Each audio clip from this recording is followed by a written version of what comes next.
छत्तीसगढ़ जगदलपुर बस्तर में पुलिस गांजा तस्करों पर शिकंजा कसती आ रही है। इसी कड़ी में उड़ीसा से छत्तीसगढ़ की ओर आ रही एक युवती से 1 लाख रुपए का गांजा बरामद किया गया। नगरनार पुलिस को मुखबिर से सूचना मिली कि एक युवती बस में गांजा लेकर जगदलपुर की ओर आ रही है। सूचना पर नगरनार पुलिस ने एक टीम गठित कर धनपुंजी बस की चेकिंग की। चेकिंग के दौरान एक युवती के बैग में 10 किलोग्राम अवैध गांजा बरामद किया गया, जिसकी अनुमानित कीमत 1 लाख रुपए आंकी गई है। युवती के खिलाफ NDPS 20 के तहत मामला पंजीबद्ध कर न्यायालय में पेश किया गया। जगदलपुर से विजय पचौरी की रिपोर्ट।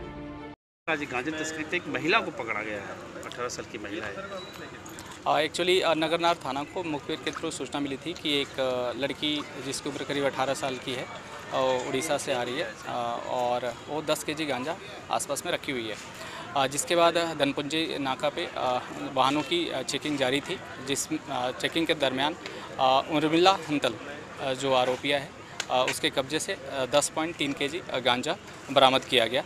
आरोपिया से पूछा गया कि इस अवैध तस्करी में कब से है, तो उसने बताया कि एक्चुअली सिमलीगुड़ा का एक व्यक्ति, नाम नहीं बताया उसने कि कौन वो व्यक्ति था, और एक केवल उसके पास एक चिट्ठा था जिसमें मोबाइल नंबर लिखा हुआ था, जिसको डिलीवर करने जा रही थी अवैध गांजा रायपुर में, और जिसके लिए उसको 8,000 रुपये भी दिया गया था।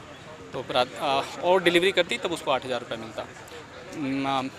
आरोपिया के अगेंस्ट में धारा 21 NDPS एक्ट के अंदर कार्रवाई की गई है और उसे न्यायालय के समक्ष पेश करने के पश्चात जेल में निरुद्ध किया गया है। सर, देखने में काम में लिप्त है। एक्चुअली तस्करी इसलिए इस्तेमाल कर रहे हैं क्योंकि जनरली आपको शक नहीं होगा कि कोई बच्ची 18 साल की इस तरह से अवैध कारोबार में संलिप्त होगी, और ख़ास करके गांजा की तस्करी में तो एक संज्ञा के दायरे से बाहर होंगी। इसलिए भी आजकल तस्कर शायद ये उपाय यूज में ला रहे हैं।